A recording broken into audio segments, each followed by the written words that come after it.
can I justify £58 for a replica shirt for a team I don't even support?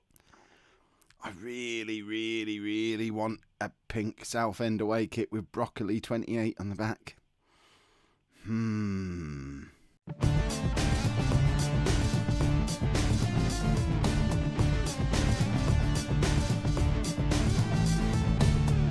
Hello and welcome to Season 3, Part 3 of Non-League to Legend. I'm Kev, and coming up on today's episode, we're at home against Luton and away against Colchester in League 2. Since you were last with me, it's all going a little bit wrong. I'm going to say it's not my fault though. We're having something of an injury crisis, particularly when it comes to strikers. As of right now, in fact, if we just get rid of some of these youngsters, get them out of the way and filter this just so you can see the strikers that we've actually got available for us and just how many injuries we're picking up. I mean, that doesn't look like a huge number. But Stephen Rigg has got himself injured. He's out for 2 to 3 months with a torn hamstring. Sam Byrne is also injured. He's got a torn groin muscle. He's already been out for a month, out for another 3 to 5 weeks. Jason Williams is useless. And so the only fit striker we've got is Martel Taylor Crossdale. We have tried to resolve the issue in the transfer market, but who'd have thought? Nobody let me know. I am vaguely aware of this from real life, but you can't do emergency loans in the Football League anymore. So we haven't been able to bring anyone in on loan. Perhaps if I'd have remembered that in the transfer window, we'd have brought in another striker then. I did think I'd solved the problem with Ali Mali. What a name. Ali Mali, who looks like he's got bags of potential. He's a 20-year-old young striker who's come in from Watford, but I didn't notice at the time he doesn't have a work permit, so he can't play for us either. And there's just nothing else at the club. We've been persisting with trying to play 2 strikers. We've played with having Benteke up there. We did try playing Mr. Useless Williams up there as well, but really it's not been working out, so we are going to go for a bit of a tactical change today because we need to sort out this league situation. Because as it stands right now, with 13 games to go, we're still only in 18th position. We're certainly not going to be messing around in any kind of relegation scrap, but the board are looking for mid-table. We're still, I would argue, probably 4 or 5 spaces away from proper mid-table.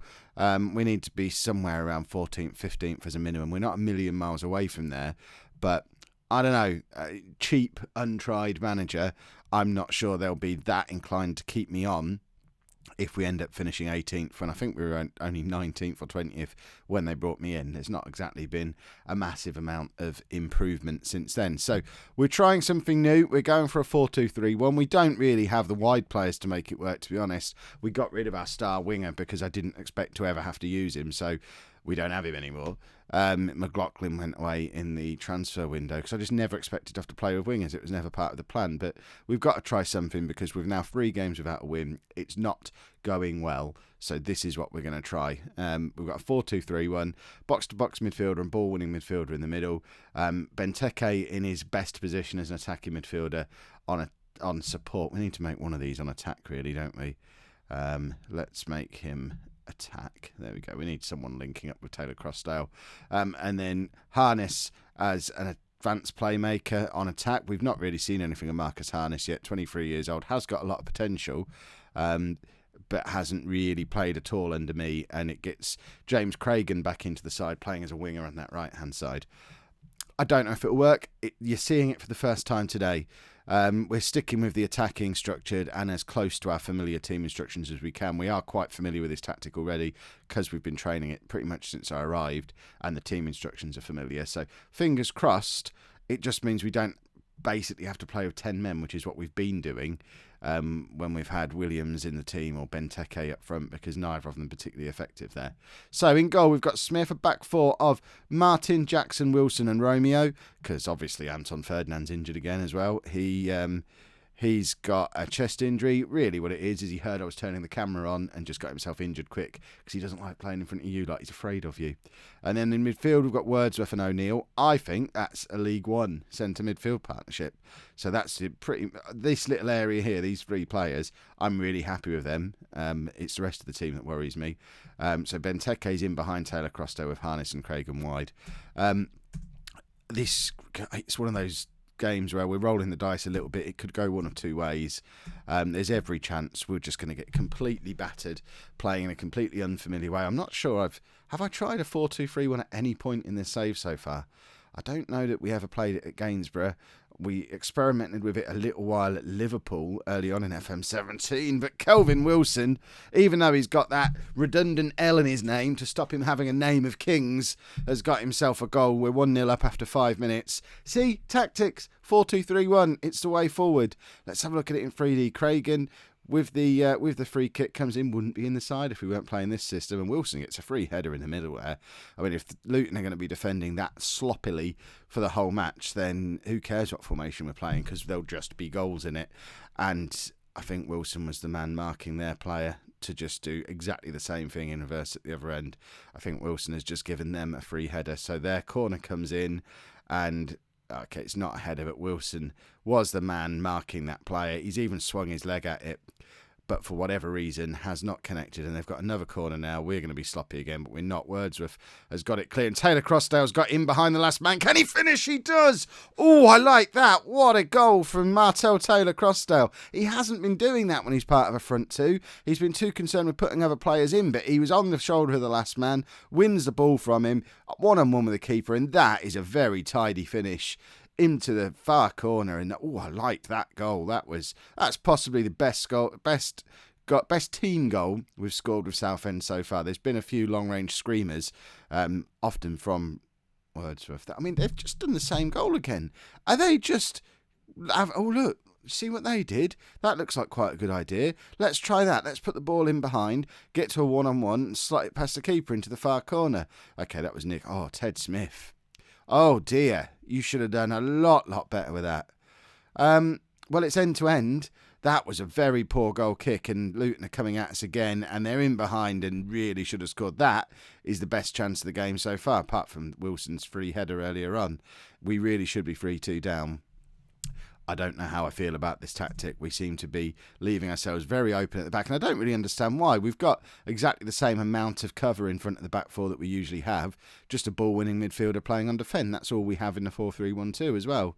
But we just seem to be leaving ourselves awfully exposed, maybe because we're playing wider than we normally do. We normally compress things quite narrow, and I guess at times we have 2 or maybe even 3 players sat in front of the back four, depending on how we're lining up. But a draw's not a disaster, but I'm saying that too much this season. We need to get a win and a run of wins. Benteke's not having a good game, so Viggers can come on. And we're going to take off O'Neill and bring on Brandon Comley, just because he's similar sort of tough tackling central midfield player. Happy to play in that ball-winning midfielder role, and we would like to go and grab another goal, but Luton are coming at us again, ball over the top again, and they've missed another very good chance. We can't keep giving them opportunities like that. They're not going to keep missing them. Craigan, have we got anyone to come on for you? Not really. We don't have anything in the way of wide players. Wordsworth, I might not make this last sub. Joe Martin, no one to come on for you, really. Let's just bring John White. I don't know why I forced myself to make a final substitution. I just don't feel like we've given our all to the game if I don't make a final substitution. So we'll bring John White on for Romeo, and perhaps he'll do some magic from right back. Harness picks the ball up fairly deep, though, out on the left-hand side. Finds Craigan, who has got White on the overlap. Cross comes into Wordsworth, and he really should have done better with that, even knocking it down to, I think it was Viggers, the number 24, who was sneaking in behind him. Ted Smith is out and has redeemed himself a little bit for that dodgy bit of goalkeeping we had earlier in the game. But Luton are coming at us again. We need to make a tackle. We're just not getting tackles in. We need Anton Ferdinand in there at the back. Jackson, on paper, should be better than the 2 that we've got, but for whatever reason, when either of Wilson or Ferdinand don't play, we do look very porous at the back. Like I say, 2-2's not a disaster, but it doesn't get us any closer to mid-table. To be honest, I tell you what, Luton are top of the league. Probably should have noticed that beforehand. Review that completely differently now. Luton are top of the league, and we've just held them to a draw, and it was a fairly even game. Changed my mind. It was a good result. We've now got to play third in the league in Colchester. If we come out of this episode without losing, we might have a new system. Right, in the interest of trying to get the best players into the first 11, I'm fiddling with it again. I know this is probably a stupid thing to do. John White comes in at right back. That's the only change to the back 7. But at the front, I've brought the wide players in a little bit, gone back to playing narrow because that's more how we're used to playing. And I've brought Viggers in place of Harness because I don't like him. And I signed Viggers. I want to give him a game. And look, he's fully comfortable playing as an attacking playmaker. Benteke can move out to the right a little bit, still as an attacking midfielder. And then Craigan is able to then play as a shadow striker. And it gets us that little bit closer to our normal way of playing football. I guess what we could potentially do is drop one of these back into midfield and play with 2 and do a little Christmas. We could do a Christmas tree. Is it December? I don't know if it's December when you're watching this, but we could do a Christmas tree. Should I do a Christmas tree? We'll see how the game goes. We might Christmas tree it up a little bit. But for now, we're going to go for this. Oh, John White's playing his 200th game. Well, I never. Yes, it's a local derby. What? Yes, we're doing a tactical change. We did one last game as well. Nice of you to notice. Yeah, my players are cracking. Well, they're playing very defensively. Perhaps they're afraid of our newfound attacking formation. It was an attacking formation before, but we've got a lot of attacking players on the pitch now in very attacking positions. It is a more attacking system. I'll give them that. See, even a win today doesn't move us up a place in the league. We are in very real danger of being left adrift in this 18th place. It's just not going to be good enough as a finish for us. So the board haven't started moaning yet, but surely it's only a matter of time. I only get so much of a grace period before they tell me to pull my finger out and start getting some results. Benteke's in space here and should have done a little bit better with that. We've seen him score goals from more difficult angles than that at various points this season. John White's the captain today. I've never seen him captain the team before. We can't defend corners.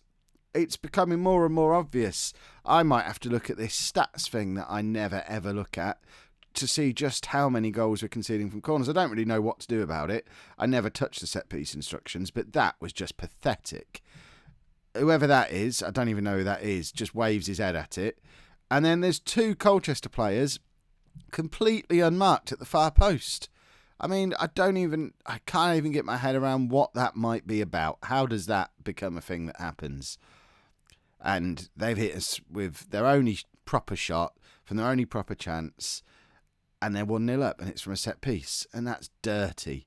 They're supposed to be challenging for automatic promotion. I mean, yeah, they deserved to score that one, and they didn't. So we'll call it even now. Joe Martin's picked up a bit of a knock. I wonder what to do now. I'm wondering if we probably should have done this the other way around and played a 4-3-2-1.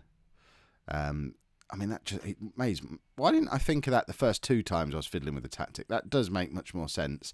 I don't know if it'll actually work, but this doesn't seem to be working either. So, we can keep fiddling, just randomly arranging players until our strikers are fit again. Craigan's in a decent position here, though.